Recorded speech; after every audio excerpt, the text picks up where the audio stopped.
Everywhere in the world, human trafficking is a crime that touches every community, even our community in Iceland. And by human trafficking, I'm talking about the criminal process and maintenance of controlling another person in order to exploit them. And during my time at Stop the Traffic Iceland, combined with my personal experience as an immigrant to this country and a human trafficking survivor myself, I've come to understand that one of the largest obstacles in combating human trafficking today is, ironically, one of its greatest hopes. And that's us.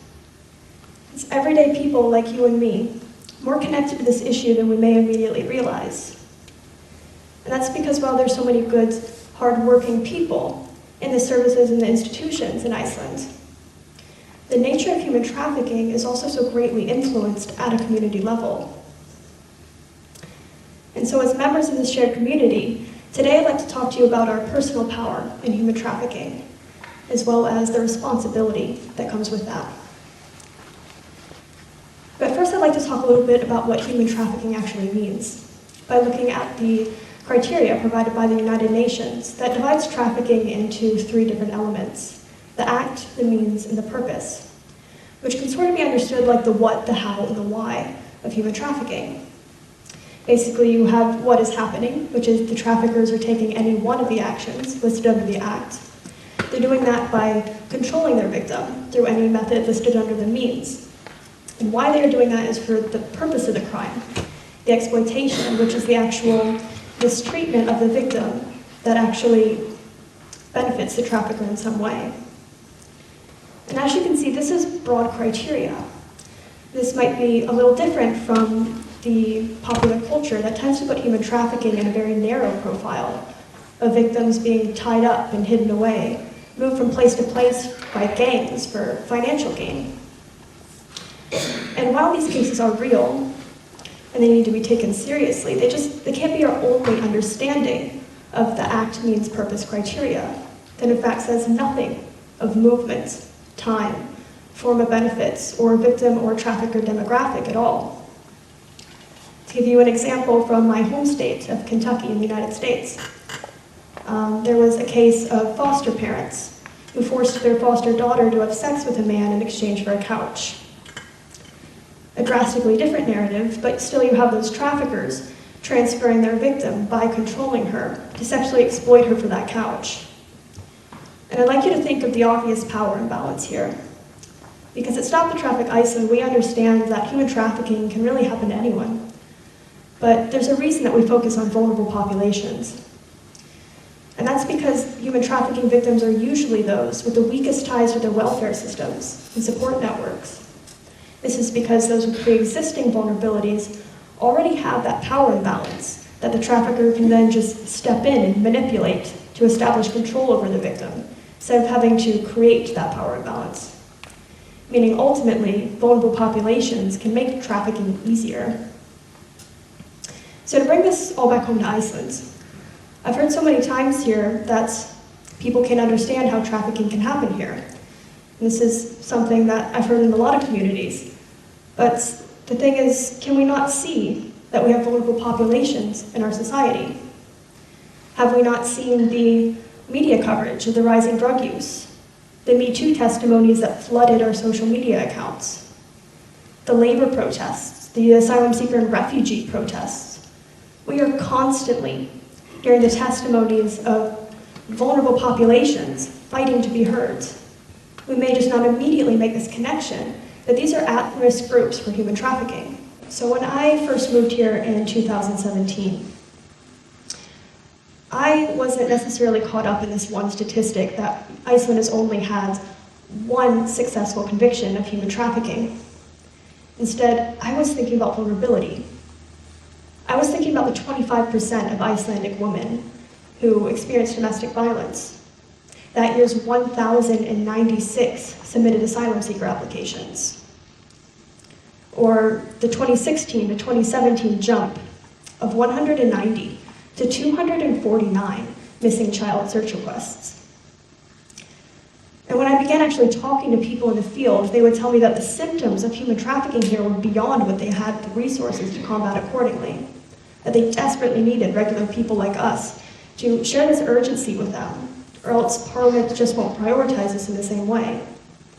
And so it was a combination of me hearing these testimonies of potential victims people in the field had worked with, the cases I saw myself matching this criteria, and also just the perspective of an immigrant who came to this country and was trying to navigate a system so completely different from what I was used to.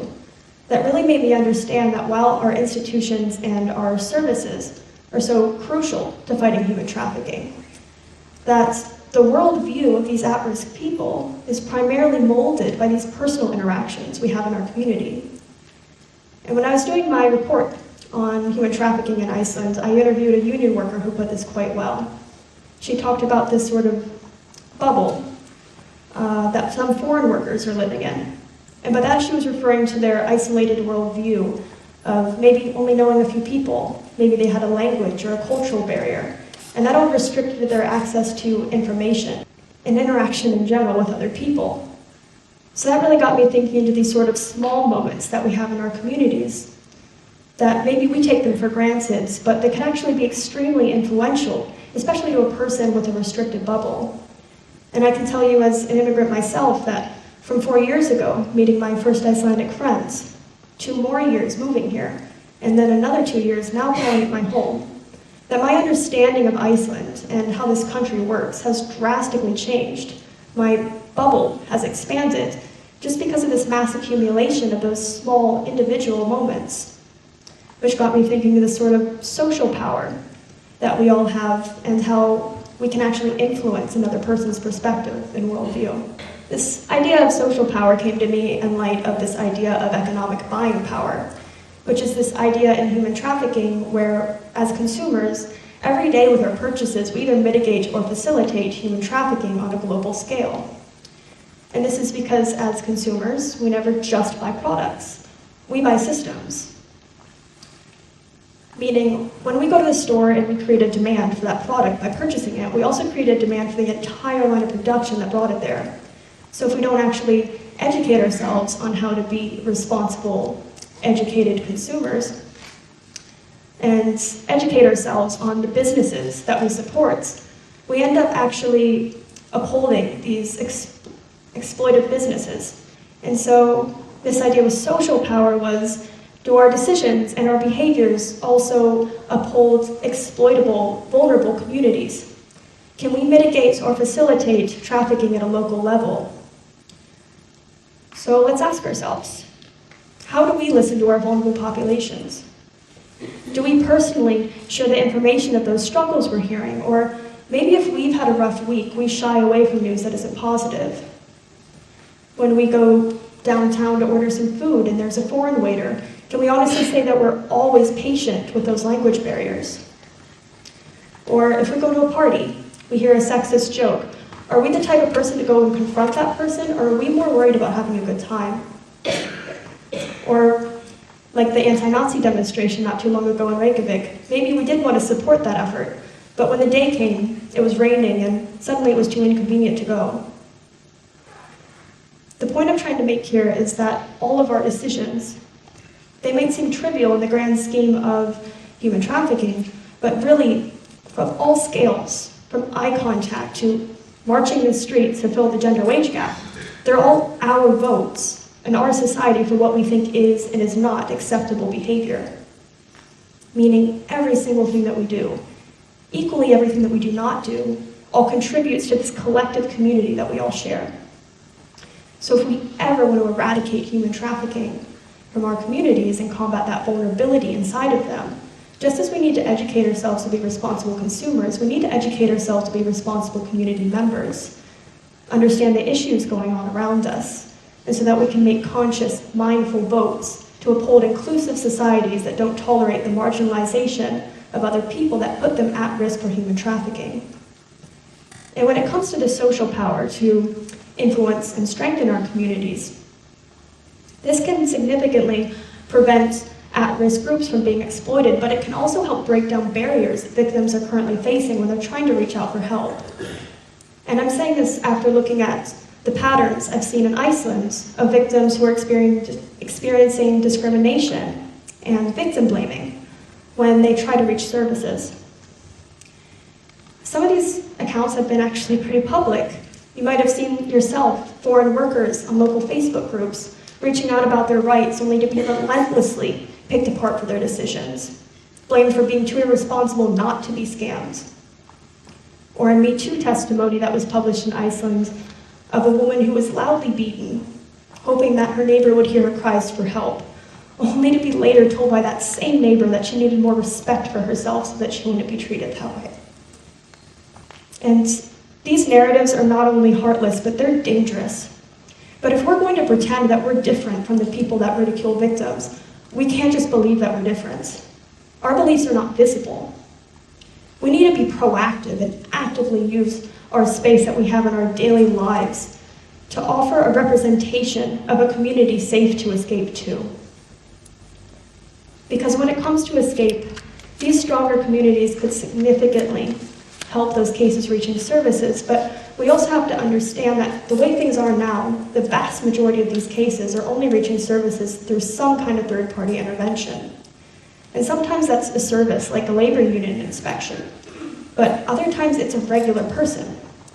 It's the bystander, the concerned coworker, the friend, the better neighbor, who actually acts as a bridge to connect that person with the services they need. So while it is important to understand our social power in creating our communities, we need to know that living in those communities, there's always that possibility that we could come across someone's only window for escape. And that we need to understand the sort of bridge power that we have, where we could make that connection between that someone and the services they need. And for this reason, we need to be ready, and we need to be willing to act on those opportunities. We cannot afford to waste our time wondering if the noise in our building, the yelling in our building late at night is due to violence or inconsideration. Pass homeless people downtown and wonder if they're just too lazy to seek the available services here, or if there's something large or wrong about an immigrant handing out Icelandic note cards with bank information when they don't actually speak a word of the language themselves. We can't afford to casually wonder on our summer holiday when we're staying in a guest house why we only see 2 workers doing all of the work at hours we would never work ourselves. And I do understand that the see something, do something approach of bystander intervention is far easier said than done. There's always going to be that room to keep wondering with that lingering doubt and uncertainty. But the thing is, these are what opportunities look like, and they may be the only opportunities we get. So while of course I would encourage you to familiarize yourselves with the signs of human trafficking, I'd also like everyone to be aware that on some level we already know what abnormal behavior in our home looks like. We know generally what a fearful or a vulnerable person looks like, what a lack of agency may look like, or an abusive relationship. And I'm saying this because I've talked to so many people here who may have never had a human trafficking training, but they say that they saw or they heard something and they had a bad feeling about it. And I would say that we need to trust those bad feelings, because we don't need to be certain if we see something alarming, because that's enough of a reason.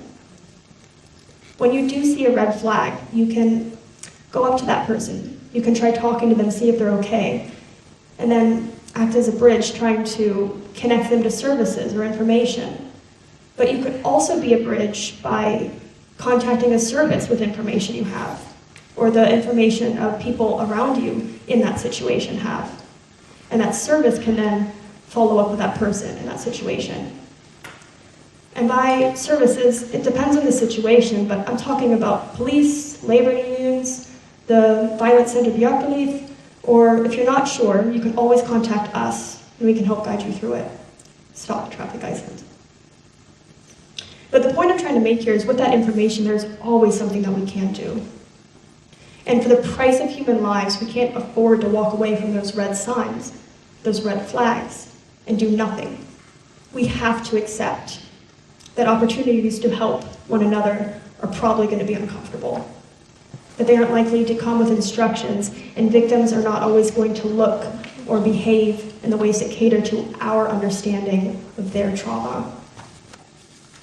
That Fighting human trafficking is going to require us to take these leaps of faith on the what-ifs, even if they're outside of our comfort zone, even if it risks us being wrong or feeling a little foolish if we end up bothering somebody for no reason or come off paranoid by our peers. We have to be braver than that. We have to be better than that when there's just a smidge of a possibility that somebody's only opportunity to escape and to live is on us. Human trafficking isn't happening in these faraway abstract locations, it's happening in communities. Communities that we collectively create and share every single day. That we are deeply connected to one another, even in the smallest of moments, if we can just pay attention. Because in those small moments, we absolutely have power in the lives and the problems of other people. Power that extends all the way to the life or death crime of human trafficking. So how will we spend it?